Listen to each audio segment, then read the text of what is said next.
नमस्कार। कोरोना से जुड़े इस खास शो अफवाह बनाम हकीकत में आपका स्वागत है। इस शो के जरिए हम कोरोना महामारी और वैक्सीन से जुड़ी नई नई जानकारियां आप तक पहुंचाते हैं। हम देश और विदेश के जाने माने एक्सपर्ट्स को भी बुलाते हैं जो बिल्कुल सटीक जानकारी आपको दें।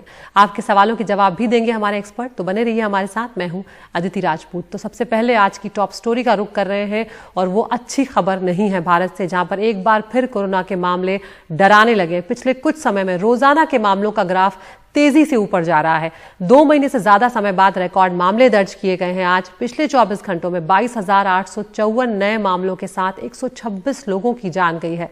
एक ग्राफिक्स के जरिए हम आपको समझाने की कोशिश करते हैं कि किस तरह 20 फरवरी के बाद से लगातार रोजाना के जो मामले हैं वो बढ़ते ही चले जा रहे हैं और एक बार फिर से जो कर्व है वो ऊपर जाता हुआ नजर आ रहा है। सबसे बुरा हाल अगर हम बात करें तो ये आप 2 महीने के बाद का रिकॉर्ड मामला देख रहे हैं कि किस तरह से 2 महीने के बाद अब 11 मार्च को इतने ज्यादा मामले आए, जब 22,000 से भी ज्यादा हो गए मामले। 20 फरवरी के बाद अब ये 11 मार्च है, यानी कि एक लंबे अंतराल के बाद एक बार फिर से मामले बढ़े हैं। और हम सब जानते हैं कि सबसे बुरा हाल इस वक्त महाराष्ट्र का है।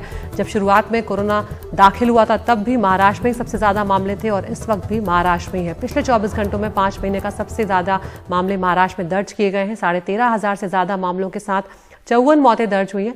पुणे और नागपुर में 1800 से ज्यादा, तो मुंबई में 1500 के पार मामले रिकॉर्ड किए हैं।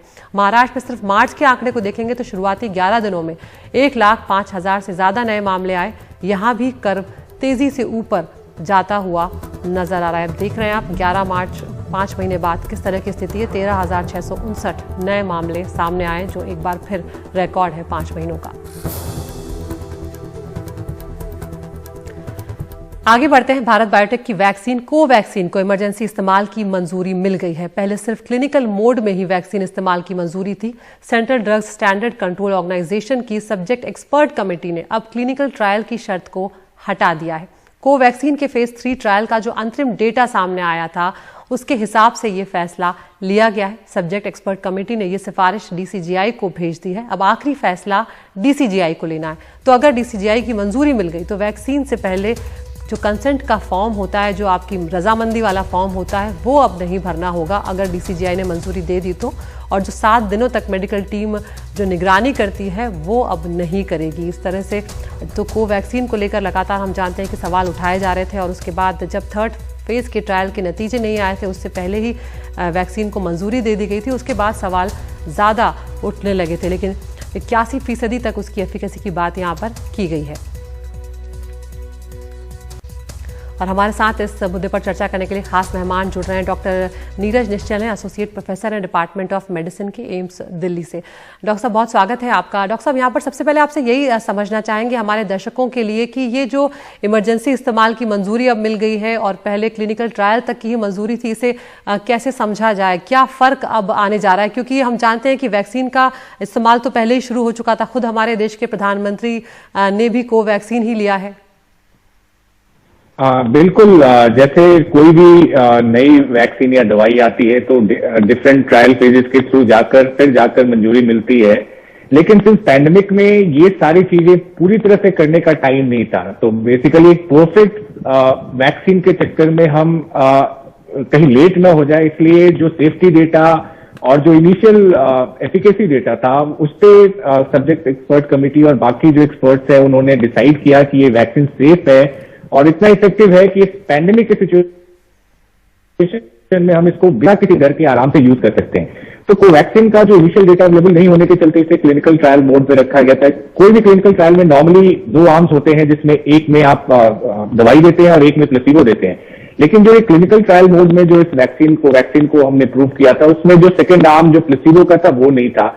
तो इसके लिए जो भी क्लिनिकल ट्रायल में कोई भी अगर दवाई यूज करते हैं तो डेफिनेटली जो कंसेंट का है, ये जो है इन्फॉर्म कंसेंट, वो सभी से लेना होता है।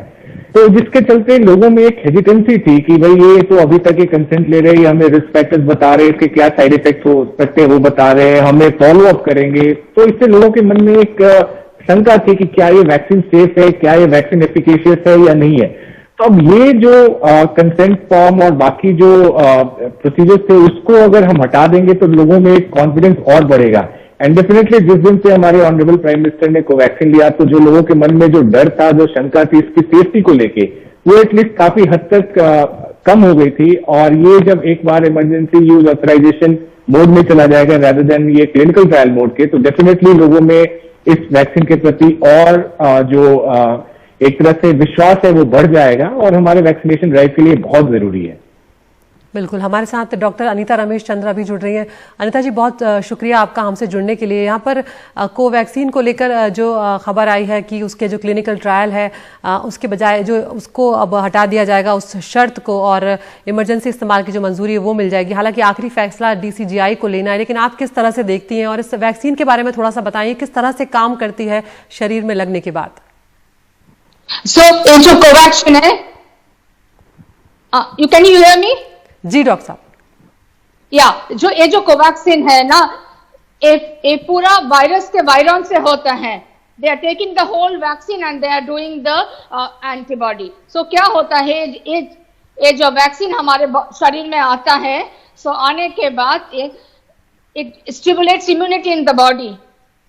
और ये कोवैक्सीन का एडवांटेज क्या है कि हम लोग पूरा वायरस यूज कर रहे हैं। उसके लिए क्या होता है, जो म्यूटेंट स्ट्रेंथ आता है वो सब म्यूटेंट स्ट्रेंथ को सबको ये कंट्रोल कर सकता है।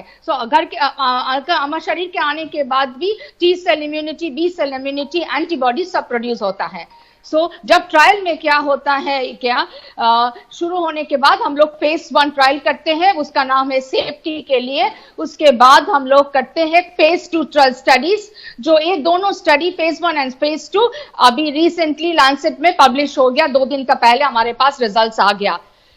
इसके बेहतर से चल रहा है कि पता है कि हमारे पास सेफ्टी का डेटा है, अच्छा तरीका का डेटा है। In both the studies they have said it's as per the guidelines, और वो ने परमिशन दे दिया है कि उसका start the first trial, phase 3 trial अभी चल रहा है। उसका भी preliminary safety reports have come to us जी। बट ये हमारे ड्रग कंट्रोल का एक they have some power inside them to declare any particular drug or a vaccine as an emergency use. Okay, हमारा कोवैक्सीन के ट्रायल has been completed, 25,800 मरीज के ऊपर हो चुका है, and there is no serious side effects. So that's why the government has given emergency approval. हमारे सोच में है, yes, we have followed the rules and regulation. Final efficacy data is awaited, but still, yes, you can go ahead with the use in the population because a pandemic चल रहा है, हम लोगों को आदमी को बचाने का जरूरत है। जी डॉक्टर नीरज, यहाँ पर आपसे ये भी जानना चाहूंगी कि कोवैक्सीन जो दूसरा सीरम इंस्टीट्यूट का वैक्सीन है कोविशील्ड, उससे किस तरह से अलग है? ये जो कोविशील्ड है वायरल वेक्टर है, जी जो कोवैक्सीन है वो एक कंप्लीट वायरस के इनएक्टिवेट करके और एक एडजुवेंट के थ्रू हमारे इम्यून सिस्टम को इम्यूनोजेनिक बनाने के थ्रू मोड से होता है। तो बेसिकली ये जो टेक्निक यूज किया जाता है इनएक्टिवेटेड वायरस का, पहले भी यूज किया जा चुका है, किए जाते रहे हैं, जैसे इन्फ्लुएंजा वायरस हो या पोलियो वायरस, जो इनएक्टिवेटेड इंट्रामस्कुलर जो वैक्सीन होता है। तो ये पुराने टेक्नोलॉजी के बेसिस पे एक वैक्सीन बना है जिसमें कंप्लीट वायरस यूज किया जा रहा है, एक एडजुवेंट साथ में ऐड किया गया ताकि ये इनएक्टिवेटेड वायरस जो हमारे शरीर में जाए तो हमारे एडिक्वेट इम्यून रिस्पॉन्स को जनरेट करता है। कोवैक्सीन के साथ एक एडवांटेज, जो थियोरेटिकल एडवांटेज जो अभी तक बात की जा रही है कि कंप्लीट वायरस होने के चलते ये मल्टीपल साइट का ऑप्शन देता है जिसके अगेंस्ट हमारे बॉडी एंटीबॉडीज बना सके। इसलिए हम उम्मीद करते हैं कि जो ये म्यूटेंट वायरस के बारे में हम बात कर रहे हैं, चाहे यूके स्ट्रेन हो, ब्राजील का स्ट्रेन हो, उसके अगेंस्ट ये इफेक्टिव हो सकता है। तो इसलिए ये एक एडवांटेज इनएक्टिवेटेड कंप्लीट वायरस जो कोवैक्सीन है उसके लिए है। जो कोविशील्ड है उसमें एक जो कंपोनेंट है, जो स्पाइक प्रोटीन जो वायरस का है, जो एक्चुअल में इस वायरस को एंट्री लेने में हेल्प करता है ह्यूमन सेल्स में, उसके अगेंस्ट एंटीबॉडी बनाने की ये है। तो स्पाइक प्रोटीन को लेकर एक नॉन रेप्लिकेटिंग एडिनो वायरस में इंसर्ट करके वो इंजेक्ट किया जाता है, और उसके एक बार स्पाइक प्रोटीन के अगेंस्ट जब एंटीबॉडी बनता है तो ये वायरस कभी भी हमारे शरीर में एंट्री लेने की कोशिश करेगी, तो स्पाइक प्रोटीन के अगेंस्ट एंटीबॉडी होने के चलते ये वायरस शरीर में एंट्री नहीं ले सकेगा। तो ये माइनर से डिफरेंस है।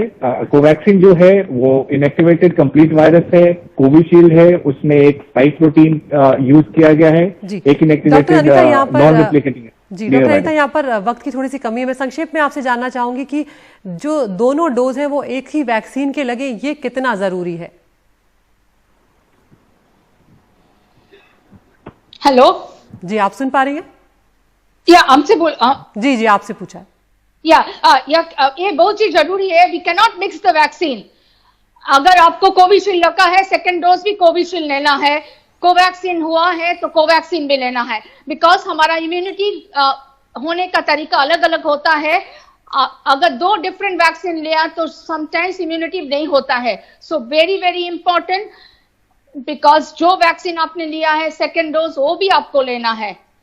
सेकेंडली है रूल्स एंड रेगुलेशन है, still under clinical trial, you can not deviate and take something else, so you have to take the same vaccine. जी बहुत शुक्रिया डॉक्टर नीरज निश्चल और डॉक्टर अनीता रमेश चंद्र, आप दोनों का। तो यहाँ पर 2 महत्वपूर्ण बातें निकल कर आ रही हैं कि अगर DCGI की मंजूरी मिल जाती है तो कोवैक्सीन को लेकर जो भी शंकाएं हैं वो पूरी तरह से अपने जहन से हमें हटा देना चाहिए। और उसके अलावा ये बेहद ज़रूरी है, जब तक कि सरकार की तरफ से और वैज्ञानिकों की तरफ से साफ ना हो जाए, एक ही वैक्सीन के दोनों डोज लेना ज़रूरी है। अलग अलग डोज अलग अलग वैक्सीन के नहीं लिए जा सकते हैं। एक छोटे से ब्रेक के लिए यहाँ पर रुक रहे हैं। ब्रेक के उस पार जानेंगे आपके भेजे सवालों के जवाब।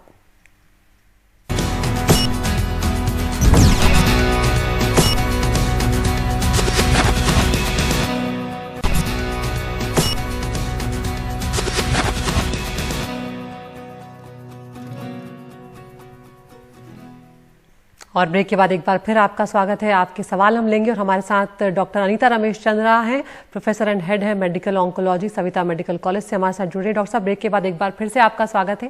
पहला सवाल पूर्वी पूछेंगी गुरुग्राम से। नमस्कार डॉक्टर, मैं भूमि मुठीजा गुरुग्राम से बोल रही हूँ। मेरा प्रश्न ये है कि गंभीर रूप से बीमार लोगों पर टीके का कैसा असर देखने को मिल रहा है? क्या कुछ दुष्प्रभाव भी देखे गए?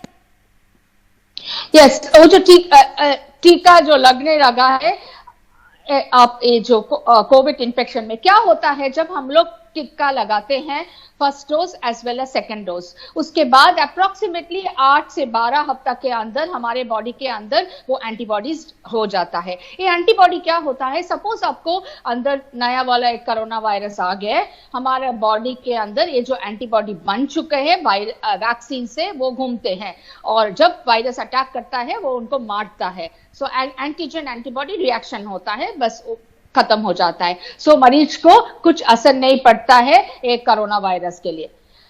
बट सपोज आपका ये हो गया है कि वायरस के infection in spite of vaccination, तब क्या होता है कि इतना वैक्सीनेशन के वजह से आपका कोरोना वायरस उतना तेज फैल नहीं सकेगा। सो माइल्ड असिम्प्टोमेटिक थोड़ा सा आपका इन्फेक्शन होगा, बट आप लगातार अब पूरा प्रोटेक्शन में रहेंगे because you are vaccinated. Okay, दूसरा काम के बात है, ये जो वैक्सीन है इसमें ज्यादा साइड इफेक्ट्स नहीं है, खाली छोटा सा साइड इफेक्ट, जब आप इंजेक्शन देते हैं उसी साइड में दर्द होता है, कभी किसी का बुखार आता है, कभी किसी का चिल्स आता है, कुछ टायर्डनेस लगता है, 1 दिन 2 दिन रहता है। इसके अलावा अभी तक नो सीरियस एडवर्स रिएक्शन इस वैक्सीन के दिखाई नहीं दिया है। So it is completely safe. उसके बाद अगर आप लॉन्ग टर्म साइड इफेक्ट्स के बारे में पूछेंगे, that data we do not have, बिल्कुल, because अभी पैंडेमिक के जरूरी वैक्सीन आ चुके हैं, we have to wait, but जो स्टडीज हो चुका है उसमें 3 मंथ 6 मंथ, यानी कि अभी और उसके जब तक नतीजे और डेटा सामने नहीं आएगा तब तक उसको लेकर साफ तौर पर कहा नहीं जा सकता है। अगला सवाल पलक पूछेंगे गुरुग्राम से। नमस्कार डॉक्टर, मैं पलक बंसल गुरुग्राम से बोल रही हूँ। मैं जानना चाहती हूँ कि ब्रिटेन में 2 डोजों के बीच का गैप बढ़ाने पर अच्छे नतीजे देखने को मिले हैं। क्या भारत में भी 2 डोजों के बीच का अंतर बढ़ाया जा सकता है? Yes Palak, it's a very intelligent question. अभी यूके में वो जो था 12 वीक्स का गैप है कोविशील्ड में first dose and second dose. Okay, इसमें दिखाई दिया कि इम्यूनिटी हमारे अंदर ज्यादा बड़ा है, इट्स मोर प्रोटेक्टिव, एफिकेसी बढ़ चुका है, 70% से 80-90% तक आ चुके हैं। But UK clinical trials has given permission, उसलिए वो लोग वहीं पे कर रहे हैं। आप ठीक बताए हैं, हम इंडिया में भी कर सकते हैं जानने के लिए कि हमारे अंदर इसका असर कैसे है, कितना कैसे तेज एंटीबॉडी बढ़ते हैं कैसे। बट एज ऑन टुडे जब हमारा अप्रूवल हुआ कोविशील्ड के Indian guidelines that is DCGI, उसमें खाली 4 वीक्स का डिफरेंस में वी वेंट फॉर अप्रूवल। सो अभी इन क्लिनिकल ट्रायल सेटिंग हम चेंज नहीं कर सकते, तुरंत डोज चेंज करके दूसरा डोज देने का हमारे पास परमिशन नहीं है। बट कंपनी अगर दोबारा अप्लाई करेगा, yes we want to see the 12 weeks data after the UK data, तब अगर हमारे पास ये परमिशन मिल गया ड्रग कंट्रोल ऑफ इंडिया से, तब हम कर सकते हैं। सो हम लोग ऐसी इस बीच में रखे हैं। As on today in India 12 week dose हम नहीं कर सकते बिकॉज अप्रूवल नहीं है हमारे पास। बट आपने सही ढंग से बताया है, यस इम्यूनिटी ज्यादा हो सकता है अगर गैप बढ़ाए हैं 2 वैक्सीन के डोज के अंदर। बिल्कुल, बहुत शुक्रिया डॉक्टर अनीता रमेश चंद्रा आपका इस तमाम जानकारी के लिए, और उम्मीद करते हैं कि जैसे जैसे डेटा आता जाएगा उसके हिसाब से हो सकता है कि फैसला आगे बदल दिया जाए और दोनों डोज का जो अंतर है उसे भी बढ़ा दिया जाए। तो आज के लिए इतना ही, नमस्कार।